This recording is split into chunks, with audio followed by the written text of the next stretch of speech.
A reasonable standard of living is more certain when all citizens are given the chance to take steps to become educated, knowledgeable, and enabled to find solutions to meet individual and collective development goals.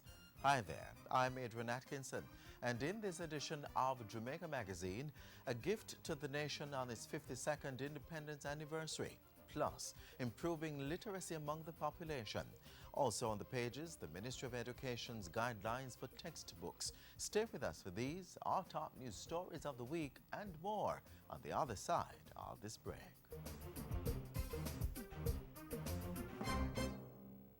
Householders, business people, school administrators, protect yourself and your children from the chikungunya virus. Be on the alert. Help control the mosquito population. Chikungunya is a virus transmitted by the Aedes aegypti mosquito, which breeds in and around your home, workplace, and school.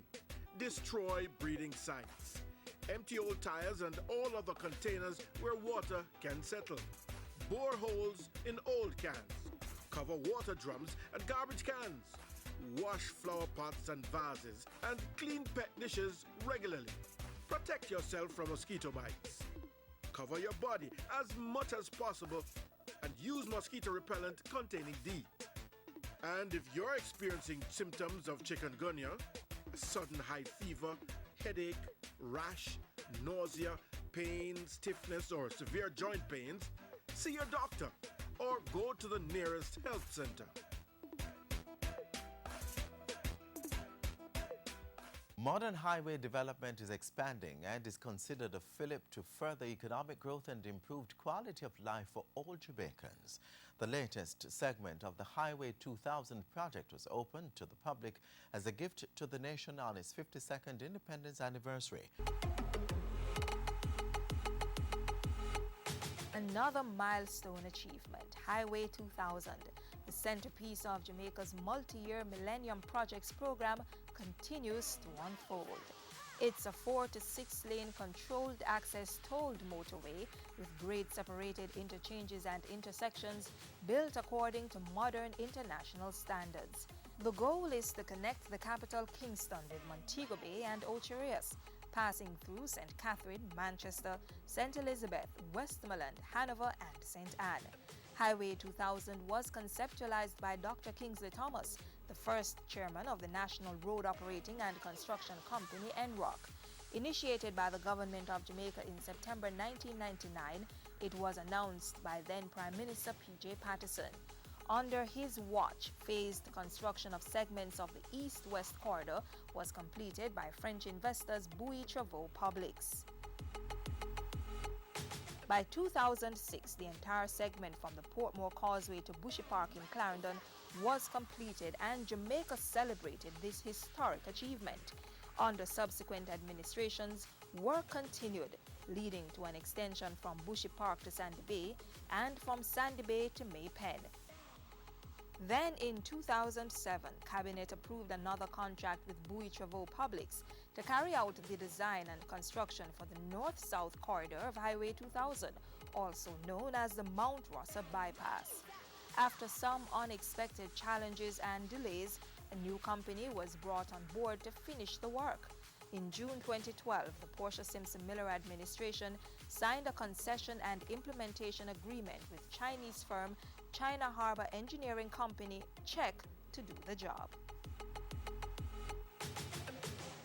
The North-South Highway is intended to connect Kingston with Ocho Rios and provides an alternative to the Bogwalk Gorge, Mount Rosser, and Fern Gully.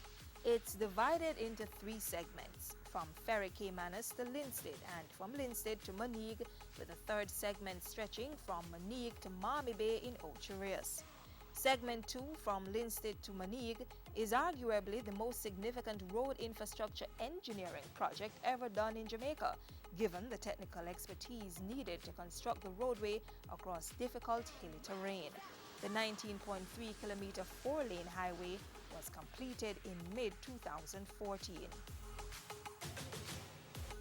Ladies and gentlemen, I'm delighted today to declare Section 2 of the North-South Highway open as an Emancipendence 2014 gift to the people of Jamaica. As part of this gift for Jamaica's 52nd independence anniversary, motorists gained the privilege of driving for a whole month on this segment of the highway without paying the required toll.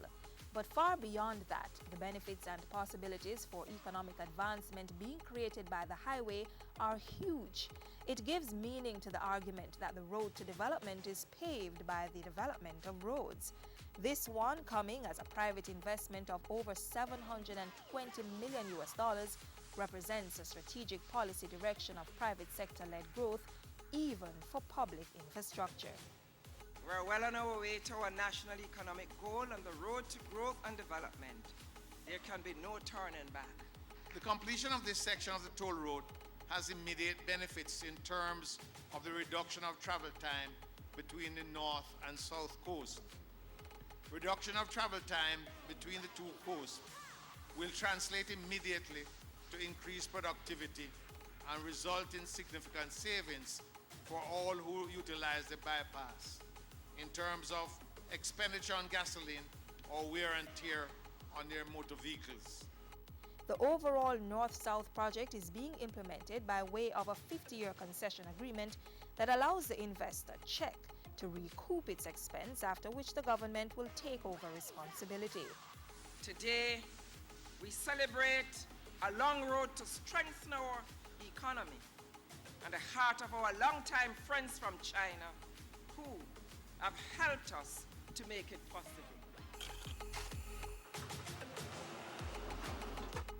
The highway will open up new areas for housing, commercial and resort facilities and help to reduce rural to urban migration by encouraging persons to stay in their communities and work elsewhere. 1,200 acres of land adjacent to the highway has been allocated to China Harbour for further development. Under the concession deal, the government is ensuring that Jamaicans also benefit from technology transfer and guaranteed employment, as there are limits on the number of expatriates who can be employed through the life of the project. We are determined to run our government as a viable economic enterprise for the benefit of our Jamaican people. The linking of the major resort towns of Montego Bay, Falmouth and Ocho Rios to historical and cultural attractions in the capital city, as well as the old capital and Port Royal, is real and exciting. The ability to fully integrate all economic regions of the country has always been hampered by inadequate road infrastructure. The opening of this Mount Rossa bypass, to be followed over the next 18 to 24 months with the completion of sections 1, ferry to Linstead, and section 3, Monique to Ocho Rios, will present unprecedented opportunities for further investments by entrepreneurs. It's now up to local entrepreneurs to tap into those opportunities and create wealth by investing in and moving Jamaica forward.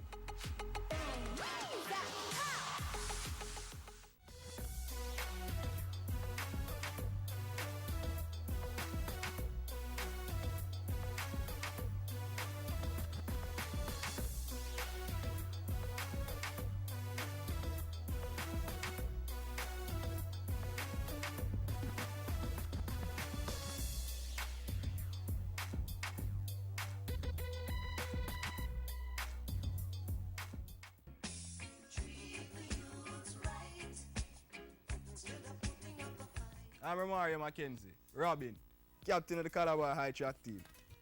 And me have a message for anybody who are planning to take the tablet them, or the government give the schoolers for use in class. You never hear so them break the tablet them. That mean anywhere the tablets there, the government can shut them down. Just GPS tracker installing of them. And even if you find a way, and you go around all of that, the minute you go up on the internet, them are going to know. So here what you do. Just leave the youth them with the tablet. Give them a chance to further them education. Makes sense. Done.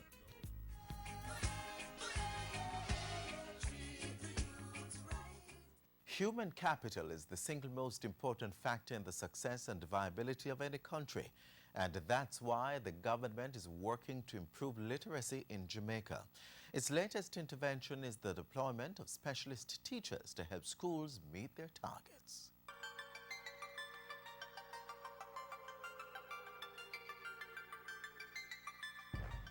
The National Literacy Team, with assistance from the United States Agency for International Development, to whom we are indebted, is providing direct support to 450 primary schools across the island through the deployment of 90 reading coaches at grades 1 to 3. After that intervention last year, the Education Ministry is training another 66 literacy specialists this year with $1.4 million in funding support from the USAID. What started last year was a special joint initiative between the US government and the Jamaican government in efforts to buttress the ministry's national literacy program, giving us the human resource that we need to actually hit the field full force over the next 2 years, the lifespan that remains for the program. Work plan priorities for the first year focused on 3 fundamental areas of reading instruction, namely phonemic awareness, phonics instruction, and vocabulary development. Specialists were trained in the fundamental areas of literacy of assessment and diagnosis in reading. For the second year of the work plan, they will be focusing on reading comprehension, reading fluency, and strategies and skills for development of writing among our students. The 66 literacy specialists and another 12 literacy officers employed to the ministry are being equipped to train others called school-based literacy coordinators. They are being immersed in the ministry's National Comprehensive Literacy Program to ultimately help more students improve their reading and writing skills. We particularly target these teachers because when we train them, they are expected to go back into their schools and train their colleagues in any of the fundamental areas of literacy that we would have trained them in. We stopped by one such workshop for teachers being trained in Region 1, which comprises Kingston and St. Andrew. And they're going to use transition words, finally, as soon as yesterday. It's important to get them to use transition words. We are looking at a variety of topics. What we're looking at in this particular session is story writing, how we can implement it in our lesson plan so that our children are a little bit more excited about writing stories and having them organized. So by the time they reach grade 4, for the grade 4 literacy, they're very competent, and grade 6, we're looking for the 12 in the GSAT. We've invited a range of teachers, coordinators, school-based literacy coordinators and teachers because we wanted to impact the schools as far as possible. So what we're doing is we are trying to target the problem areas that the National Inspectorate report, Education Inspectorate report, has indicated that there's a lesson planning issue. We're looking at lesson planning, we're looking at how we can target key areas of literacy to improve not only teachers at the primary level but also teachers at the secondary level. All regions across Jamaica are participating and facilitating a summer training workshop for literacy. Well, many of the things that we're learning in the workshop are very essential to the students because we learn, for example, differentiated instruction where we are allowed to cater for the different needs, learning styles, interests. Right now, this session we are going through has to do with expository writing. Now, this will help our students to be better writers in the classroom, and they can also be helping them to see how they can bring their experiences into their writing. In just 1 year since the program was implemented, students' performance in the grade 4 literacy test has jumped from 72% to 76%. All this bodes well for Jamaica as students improve in their reading and writing abilities.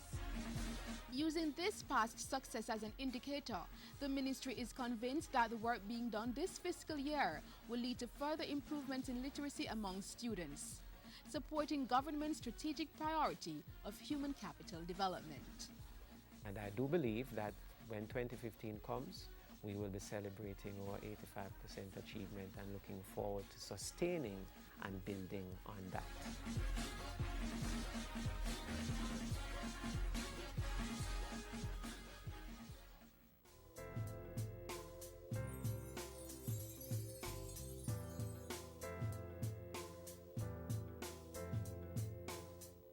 The new school term begins in just a few days, and by now everyone should be geared up and raring to go. But for those of you who might still be in the mode of getting all the necessary things like textbooks, you should take note of some important guidelines set out by the Ministry of Education.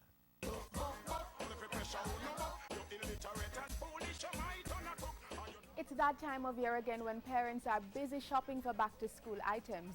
And topping the lists each year are the well-needed textbooks, which can get quite pricey. Well, the Ministry of Education has put in place a new textbook policy, along with some guidelines to help you cut the costs.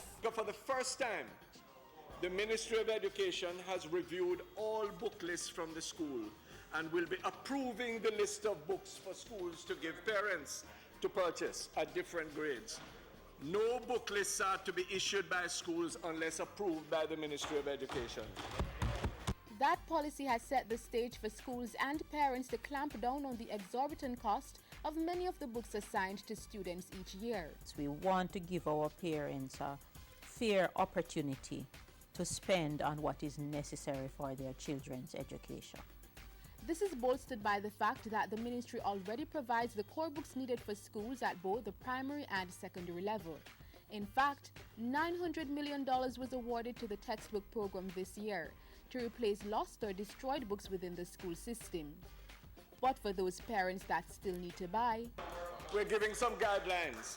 Parents should not be spending more than an average of $5,000 on supplementary texts at the primary level and about $12,000 at the grades 7 to 9 levels at the secondary schools. Yes, we did a survey in May of this year, and we came up with those ceiling of 5,000 and 12,000. And we are seeing a few, perhaps plus or minus 5 to 10%, but it is not significant. What we do not want is to see a 50% or 100% over the guidelines. For now, there are no restrictions at grades 10 and 11. As part of the new textbook policy, the Education Ministry has developed a master list of supplementary textbooks and has sent that to schools for them to issue to parents. We have collected the textbook lists from all the institutions across Jamaica from grades 1 to 6 and grades 7 to 9. We did a comprehensive review of these lists and we developed a popular list. Once these books are reviewed, they are placed on a supplementary list for the primary level as well as a supplementary list for the secondary level. And that's the list parents should be given. To get the list, simply go online, click on the Ministry of Education's website, then click on Approved Textbooks and scroll down for all the information. It is from that supplementary book list that you can then compare your book list in order to find out if what your child's school has given you is in line with the ministry's regulations. This is the first year of its rollout, and already the ministry-approved supplementary book list has led to a reduction in the number of textbooks needed at each level.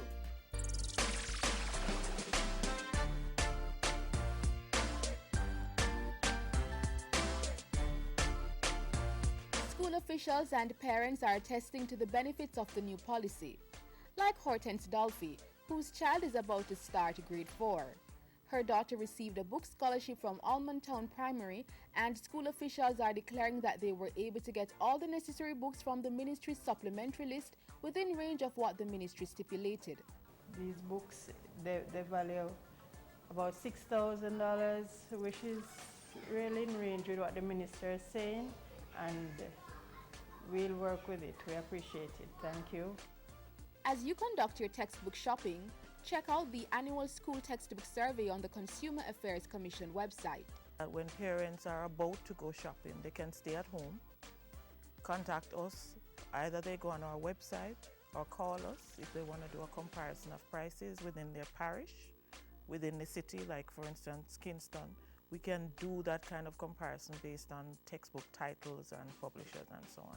So we would ask consumers, if they so choose, that they can call us before they go shopping to find out exactly what are the best prices on particular textbooks, and we will help them with that. So you see, the government is making it much easier and affordable for you to meet your textbook shopping needs. And if you think your book list is still too long, then heed the advice.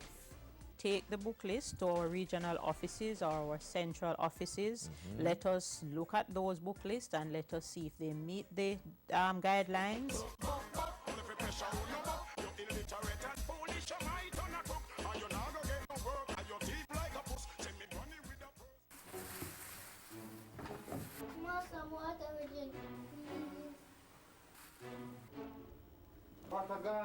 But me need water for cook.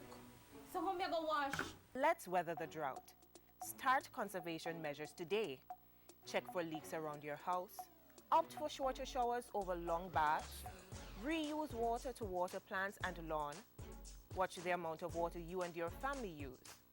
Try cooking methods that don't require much water. And if you have a vehicle, avoid washing it regularly.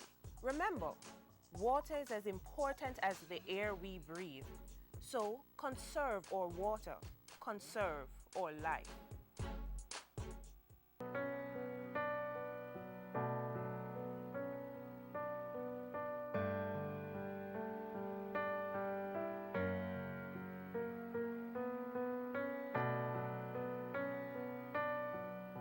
I am not into public relations gimmicks. I am about putting production in the ground. The only PR that we have in agriculture is planting and reaping. Roger Clark, one of the most colorful politicians in Jamaica's history, devoted much of his political career to the nation's farmers, having served as Minister of Agriculture in different administrations under the People's National Party. He was first appointed by former Prime Minister P.J. Patterson in 1998 and retained the position under Prime Minister Portia Simpson Miller's first tenure as head of government from 2006 to 2007. He was again tasked with heading the sector from 2012 to the time of his death. Roger Clark was a strong advocate for local food security, a trait that was embedded in him from an early age, having helped his parents and grandparents on the farm in the parish of his birth, Westmoreland. Your task, farmers, who will be empowered because of this system, is to make us cut that import bill significantly. Roger Clark has long had a successful career in politics. He won 6 general elections and 2 local government elections. Up to the time of his death, he was a Member of Parliament for Central Westmoreland, and prior to that, he served as Member of Parliament for Northeast St. Elizabeth in 1991 and became State Minister for Agriculture in 1992. His first full ministerial portfolio was that of Minister of Local Government and Works in 1995. Roger Clark, the politician from Williamsfield, Westmoreland, a Jamaican politician who cared about the well-being of the Jamaican people, especially the farmers.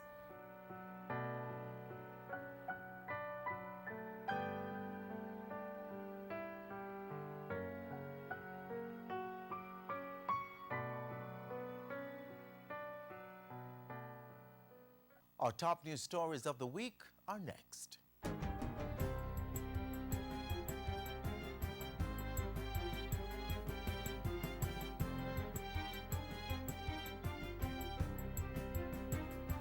Hi there, I'm Simone Wolf with your JIS News of the Week. Roger was one of a kind politician, a son of the soil, a humble man. Prime Minister Portia Simpson Miller led the nation in paying tribute to the late Minister of Agriculture and Fisheries, Roger Clark, who passed away on Thursday in the United States. Mr. Clark was in the U.S. to undergo surgery and medical treatment for a back condition. I will always remember him for his generosity of spirit, but also his contribution to Jamaica as councillor, mayor, member of parliament, and minister of government. An exceptional minister, because in terms of the portfolio of agriculture, he talked the talk and walked the walk. Tributes also poured in from the parliamentary opposition and other local entities and individuals. The United States Embassy also commended the minister's stewardship of the agriculture sector. In other news, the Bank of Jamaica this week reported that the Jamaican economy expanded in the range of 1 to 2% in the April to June 2014 quarter. The recovery is projected to continue over the next 4 quarters, despite some slowing in the September quarter due to the impact of the drought on agricultural production. The outlook for growth in the full fiscal year 2014-15 remains within the original projections of 1 to 2%. Meanwhile, Jamaica has received $1.7 billion in grant funding from the European Union, the EU, to support the sugar industry. The grant forms part of the Accompanying Measures for Sugars program, which seeks to improve the productivity of the industry, assist young farmers and communities in sugar-dependent areas, and promote renewable energy. In a release, the EU said the budget disbursement was made possible by Jamaica's progress in restoring macroeconomic stability and reforming public financial management in line with the reform targets met under the IMF Extended Fund Facility. The Land Administration and Management Program LAMP got an extra $90.8 million this week to provide more Jamaicans with land titles. The Ministry of Water, Land, Environment and Climate Change signed a Memorandum of Understanding on Tuesday with the Development Bank of Jamaica for the conditional grant funding. As land beneficiaries are required to pay for the acquisition of their titles, the funding from the DBJ will be used to finance the outstanding costs for landowners who have made part payments. This funding will help to facilitate the increased delivery of titles under the program. The ministry is providing counterpart funding of $20 million for the operations of the adjudication committees in the beneficiary communities located in St. Catherine, Manchester, Clarendon, and St. Elizabeth.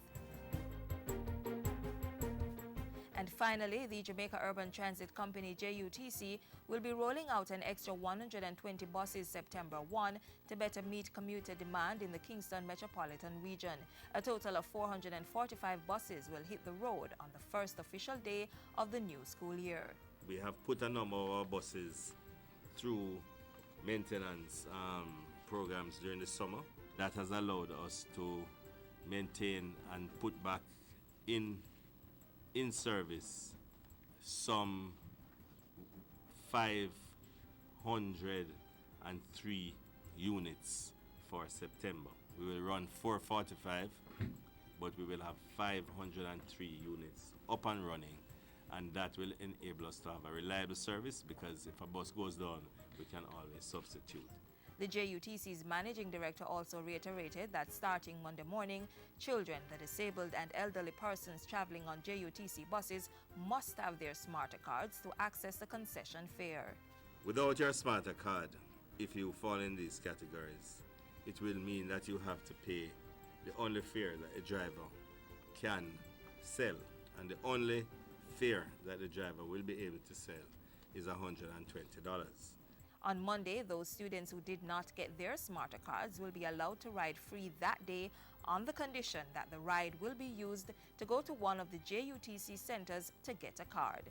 And those were some of the stories making news this week. I'm Simone Wolf.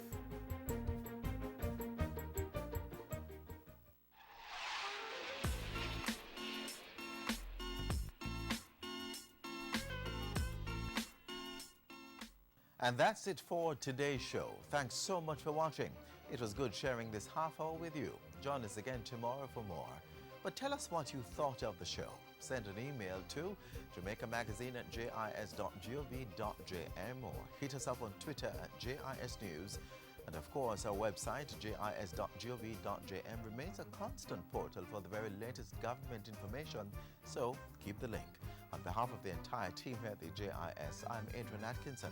Until next time, stay safe and be good.